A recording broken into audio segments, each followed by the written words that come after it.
အားလုံးပဲမင်္ဂလာပါ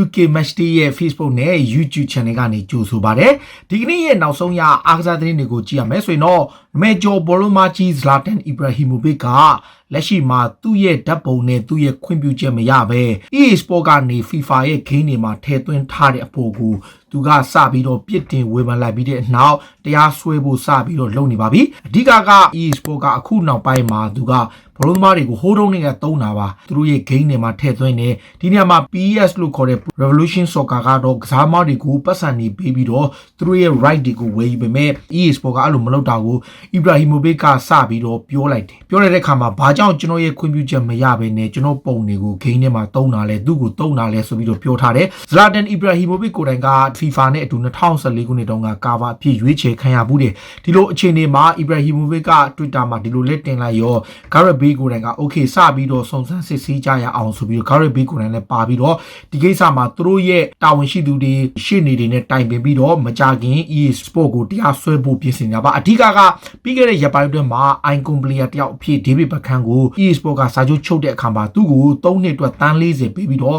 ့ကျန်တဲ့ကစားသမားတွေကို free လုပ်တဲ့ပုံစံမျိုးဖြစ်တဲ့အတွက်ကြောင့်သူတို့ဘက်ကတရားစွဲဖို့ပြင်ဆင်လာတဲ့အနေအထားမျိုးဖြစ်တာပါ2020ခုနှစ်ရဲ့ FIFA ရဲ့တနစ်တာအကောင်းဆုံးဘောလုံးမဆုကိုချီးမြှင့်မယ်လို့ကြေညာလိုက်ပါတယ်အဓိကပြင်သစ်မဂ္ဂဇင်းကနေ Ballon d'Or လို့ခေါ်တဲ့ရွှေဘောလုံးဆုကိုချီးမြှင့်မှာမဟုတ်ဘူးလို့ကြေညာထားပေမဲ့ FIFA ကတော့သူတို့ရဲ့တူးချင်းအကောင်းဆုံးဆုတွေ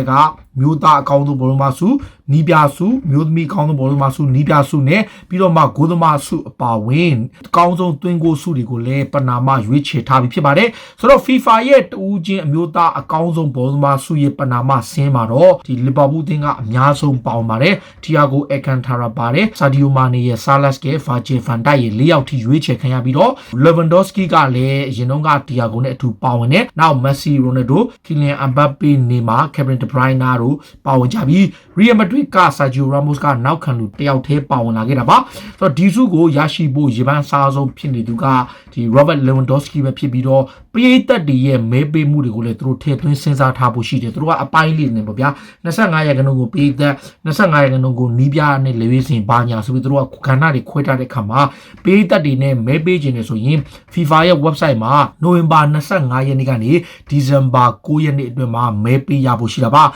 Manchester United အသင်းရဲ့ဂန်ဝင်ကွင်းလေကစားမှာ Post ကတော့ဟိုတနေ့က Istanbul Başakşehir အသင်းနဲ့ကစားတဲ့ပွဲမှာသူတို့ဘက်ကပယ်နယ်တီရတဲ့အခါမှာ Bruno Fernandes မကန်ပဲနဲ့ Marcus Rashford ကိုပေးကန်လိုက်တဲ့ပုံကို Post ကဝေဖန်လိုက်တယ်ဘလို့ပဲဖြစ်နေပါစေဒီကျွန်တော်အနေနဲ့တော့ Bruno Fernandes ကိုပဲကန်စေခြင်းနဲ့ဘာကြောင့်သူဒီလိုလုပ်လဲဆိုတော့နားမလည်ဘူးပေါ့ဗျာ hat-trick ရယူသင့်ပြီးတော့ယုံကြည်မှုဒီတက်ပိုတီဆောက်သင့်တယ်လို့သူကပြောခဲ့ပြီးတော့ဒီလိုမျိုးအသင်းပေါ်ရအောင်ပေးရတာတစ်ခါလေကြာရင်ဒူကောင်းဆန်သင့်တဲ့အပိုင်းတွေရှိတယ်ဆိုပြီးတော့သူကဝေဖန်လိုက်တယ်အဓိကတော့ကျွန်တော်တို့အားလုံးတူညီတဲ့ရလက်နဲ့ဂိုးရလက်ကိုပဲလိုချင်ကြတော့မှန်တယ်ဒါပေမဲ့ဒီဘွဲမှာ Bruno အနေနဲ့အဲ့ဂိုးကိုသွင်းတင်တယ်တေချာပေါက်သူသွင်းရမယ်ဆိုပြီးပြောတယ်တစ်ချိန်တည်းမှာပဲ Bruno Fernandes ကတော့အဲ့ဒီ penalty နဲ့ပတ်သက်ပြီးတော့ပွဲပြီးမှသူကဒီကျွန်တော်အနေနဲ့ penalty ရတဲ့အခါမှာ Marcus Rashford ကိုပေးကံမယ်ဆိုပြီးဂရီပေးထားတဲ့အတွက်ကြောင့်နောက်တစ်ခုကသူကိုယ်တိုင်ကလည်း Champions League မှာ top goal scorer ဖြစ်တဲ့အတွက်ကြောင့်ကျွန်တော်သွင်းထားတဲ့သူသွင်းတာကပိုကောင်းမယ်ထင်လို့ကျွန်တော်သူ့ကိုပေးကံခဲ့တာဆိုပြီးတော့မှတ်ချက်ပေးထားတယ်ဒါကိုနီးပြဆိုရှာကတော့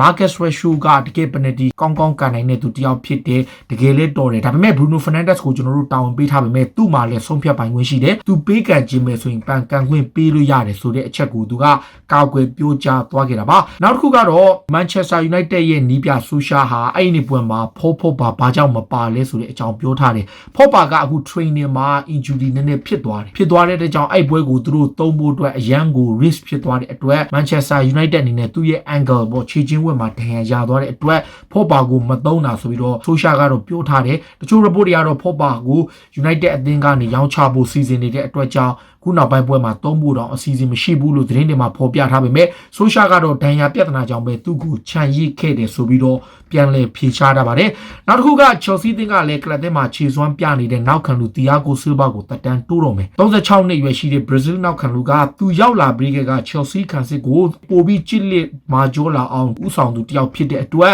Chelsea ကတစ်နှစ်သက်တမ်းပို့တိုးလို့ရမယ်သဘောတူညီမှုကိုယာတီစာတွေကယူထားတဲ့အတွက်အဲ့ဒါကိုသက်တမ်းတိုးပြီးတော့2022ခုနှစ်ထိအသင်းမှာဆက်ရှိနေဖို့သဘောတူဖို့ကြိုးပမ်းနေပြီဖြစ်ပါတယ်ဆိုတော့ Thiago Silva ကလည်း Chelsea ရဲ့ကမ်းလှမ်းမှုကိုလက်ခံဖို့ရှိတဲ့ကြောင့် Thiago Silva တယောက် Chelsea မှာပဲဆက်ရှိအောင်မယ်နောက်တရားဒီထပ်တူရုံးမှာပါဒီချိန်ထဲမှာပဲ Lampard ကတော့ဟိုတနေ့က Reims နဲ့ပွဲမှာအနိုင်ကိုသွင်းခဲ့တဲ့တိုက်စစ်မှု Olivier Giroud ကိုကလပ်အသင်းမှာဆက်ထားခြင်းနဲ့ Giroud ကိုယ်တိုင်ကပြင်သစ်လက်ရွေးစင်အသင်းမှာပွဲထွက်ခွင့်ရဖို့ယူရိုပြိုင်ပွဲကြီးမှာသူ့အနေနဲ့ဦးစားပေးတိုက်စစ်မှုဖြစ်ဖို့အသင်းကထွက်ခွင့်ရခြင်းပေမဲ့ Lampard ကတော့ Giroud တယောက်အသင်းမှာဆက်နေဖို့ယုံကြည်လျက်ရှိနေတယ်ဆိုပြီးတော့သူကဆိုထားတယ်ဒါပေမဲ့ကစားမကိုယ်တိုင်ကတော့သူ့ရဲ့အနာဂတ်ကိုထုတ်ဖော်ပြောကြားထားခြင်းမရှိဘူးလီဗာပူးအနေနဲ့အခုလောလောဆယ်မှာ Mousalas ကို negative ပြန်ဖြစ်သွားတဲ့အတွက်ကြောင့်လာမဲ့ပွဲစဉ်တွေကစပြီးတောက်လျှောက်သုံးရပြီးတေးကြတာတော့ဒီတစ်ပတ်အတွင်းမှာကစားတဲ့ Champions League ပွဲအပြင် Premier League ပွဲစဉ်လည်းပြန်ရတော့မယ် Mousalas ကအခုလောလောဆယ်မှာလီဗာပူးတိုက်စစ်အတွက်အရေးပါတဲ့ကစားမတစ်ယောက်ဖြစ်တဲ့အတွက် Klopp အနေနဲ့ positive နှစ်ကြိမ်ဖြစ်ပြီးမှ negative ပြန်ဖြစ်လာတဲ့အတွက်ဒီအတွက်ကိုသူကအားရကျေနပ်နေတယ်နောက်တစ်ခုက Salas ကအသင်းအတွက်ဘယ်လောက်ထိအရေးပါတဲ့တိုက်စစ်မှုတစ်ယောက်ဖြစ်ကြောင်း Klopp ကချီးကျူးထားပြီးတော့ Salas ပြန်ကစားနိုင်တာဟာအသင်းအတွက်အရန်ကိုအရေးပါတယ်ဆိုပြီးပြောထားတယ်ဒီချိန်ထဲမှာပဲ Thiago Alcantara နဲ့ injury ကစားမတွေရဲ့အခြေအနေကသူတို့ဘက်ကတဖြည်းဖြည်းနဲ့တိုးတက်ကောင်းမင်လာပြီးတော့လီဗာပူးအသင်းကမကြာမီချိန်တွင်းမှာပဲ injury တွေဖြစ်နေသည့်တိုင်အောင်အကောင်းဆုံးပုံစံနဲ့ Premier League နဲ့ Champions League ပြန်ပွဲကိုသူတို့အနေနဲ့ဟန်ချက်ညီညီသွားနိုင်လိမ့်မယ်လို့ယာဂင်ကလော့ကယုံကြည်နေတာပါ Arsenal တင်းကတော့ဟိုတနေ့ကအနီးကပ်ပြခံလိုက်ရတဲ့တောင်ပန်ကစားမနီကိုလာဖက်ဖေကိုနောက်ထပ်အခွင့်အရေးပေးပြီးတော့အသင်းမှာဆက်ထားတော့မယ်ဆိုတဲ့အစောပိုင်းတုန်းက25နှစ်အရွယ်ရှိတဲ့တောင်ပန်ကစားမကိုအဲ့ဒီတုန်းကဖြစ်ရဲ့အပါဝင်ဒီနေ့ရာသီတွင်းမှာရောပြီးခဲ့တဲ့ရာသီကရော under performance ပြတဲ့အတွက်ကြောင့် January ကာလမှာအငှားချမယ်ဆိုပြီးသတင်းတွေထွက်ပေါ်နေမှုကိုတော့သူတို့ကညှင်းဆိုထားပြီးတော့ဖက်ဖေကိုသူတို့အနေနဲ့ခွင့်ရေးထပ်ပေးသွားပြီးတော့ကလပ်အသင်းကအငှားချသွားမှာမဟုတ်ဘူးဆိုပြီးတော့ညှင်းဆန်ထားပါတယ်နောက် Arsenal ဟာ Inter Milan ကသူတို့ရဲ့ကွင်းလယ်ကစားမ Christian Eriksen ကိုခေါ်ယူဖို့ကမ်းလှမ်းမှုပြုလုပ်တယ်မင်းတို့ခေါ်ခြင်းခေါ်လို့ပြောတဲ့အခါမှာ Arsenal ကငါတို့မလိုအပ်ဘူး Christian Eriksen ကိုမလိုချင်ဘူးဆိုပြီးသူတို့ကပြောလိုက်တယ်ဆိုတော့အခုလောလောဆယ်မှာ Borussia Dortmund နဲ့ PSG ကမင်းတို့လိုချင်တာမင်းတို့ယူကြငါတို့ကတော့ Christian Eriksen ကိုမလိုဘူးဆိုပြီးတော့ Arsenal ဘက်ကတုံ့ပြန်ပြီးတော့ညှင်းဆိုလိုက်ပါတယ်။နောက် Arsenal အသင်းကအခု Valencia အသင်းရဲ့ Musa ဆိုတဲ့ charting လေးပြအသက်18နှစ်ပဲရှိတယ်။ဒါပေမဲ့ဒီကစားမကဥရောပထိပ်တန်းကလပ်တွေတော်တော်များများစိတ်ဝင်စားနေတာပါ။ La Liga မှာဆိုရင် Real Madrid တို့ Barcelona တို့အသင်းတွေကစောင့်ကြည့်နေသလို Atletico Madrid ကလည်းသူ့ရဲ့အခြေအနေကိုကြည့်နေတယ်။နောက် Premier League ကကလပ်အသင်း3-4သင်းလောက်ကလည်းစောင့်ကြည့်နေတဲ့အချိန်မှာ Musa က2022ခုနှစ်မှာတက်တန်းကုန်တော့မဲ့အခါမှာ Musa ကို Arsenal အပါဝင်ထိပ်တန်းကလပ်တွေအများကြီးကစောင့်ကြည့်နေပါတယ်။ Bayern Munich အသင်းကတော့သူတို့အနေနဲ့ပြက်ပြက်သားသားဆုံးဖြတ်လိုက်တာကသူတို့ရဲ့နောက်ခံလူဆူလေးကိုတက်တန်းတိုးမယ်ပေါ့ United ကစိတ်ဝင်စားတယ်ပြီးခဲ့တဲ့ရက်ပိုင်းတုန်းကဆူလေးကိုယ်တိုင်က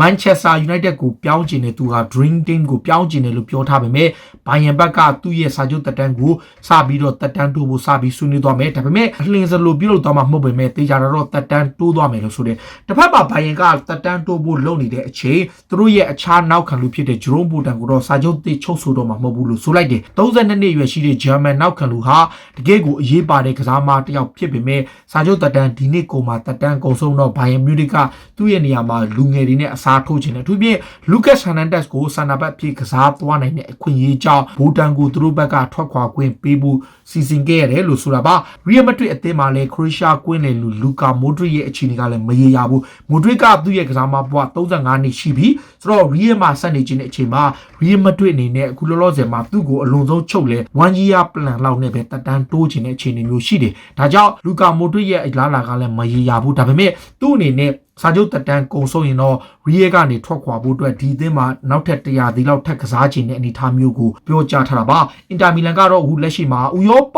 ထိပ်တန်းကလပ်တွေလိုချင်နေတဲ့အသက်23နှစ်ပဲရှိတဲ့ Lautaro Martinez ကိုထိပ်တန်းကလပ်တွေအများကြီးထဲမှာ Barcelona အပါအဝင်အားလုံးလိုက်နေကြတယ်။ဒါပေမဲ့ Inter ကနွေရာသီဈေးကွက်မရောက်မီမှာ Martinez ရဲ့စာချုပ်တက်တန်းကိုတိုးသွားပြီးတော့ခိုင်မာတေချာတဲ့သဘောတူညီမှုတစ်ခုလိုချင်တဲ့အတွက်ကြောင့်ရအောင်တိုးနေတယ်လို့ဆိုပါတယ်။ဘာဆိုနာအသင်းရဲ့ဥက္ကဋ္ဌဟောင်းဖြစ်တဲ့ Laporta ကတော့မကြာမီချိန်တွင်းမှာကလပ်အသင်းရဲ့ဥက္ကဋ္ဌယာတို့ကိုတရားဝင်ရှင်ပြိုင်ဖို့မှတ်ပုံတင်သွားပြီဖြစ်ပါတယ်။လာမယ့် January လမှာကျင်းပမယ့်ဥက္ကဋ္ဌရွေးပွဲမှာသူဟာအဓိကပြိုင်ပွဲဖြစ် Victor Font နဲ့ဝင်ရောက်ရှင်ပြိုင်ရမှာပါ။ Tottenham Hotspur အသင်းကလည်းဒီ German class Mainz အသင်းရဲ့ Matira ဆိုတဲ့ကစားသမားပါ23နှစ်အရွယ်ရှိတဲ့ဒီကစားသမားကို Spurs ကလိုချင်တယ်လက်ရှိနေထားရ Spurs ဘက်ကဒီနှစ်ရာသီထဲမှာ Bundesliga မှာ9ဂိုးသွင်းထားပြီး10ပွဲမှာ9ဂိုးသွင်းထားတဲ့ဒီတိုက်စစ်မှုလေးကိုသူတို့ကြည့်နေတာတော့ကြာပြီပြီးခဲ့တဲ့နှစ်တည်းက Spurs က scout တွေလုပ်ပြီးတော့စောင့်ကြည့်ထားတာဒီကစားသမားလေးရဲ့ခြေစွမ်းပိုင်းဘယ်လောက်ထိ improvement ဖြစ်လဲဘယ်လိုအခြေအနေရှိလဲဆိုတာကို Daniel Levy ကသူ့ရဲ့ scouting ကိုလွှတ်ထားလို့ Mourinho ကလည်း mention ပေးထားတဲ့ကြောင့်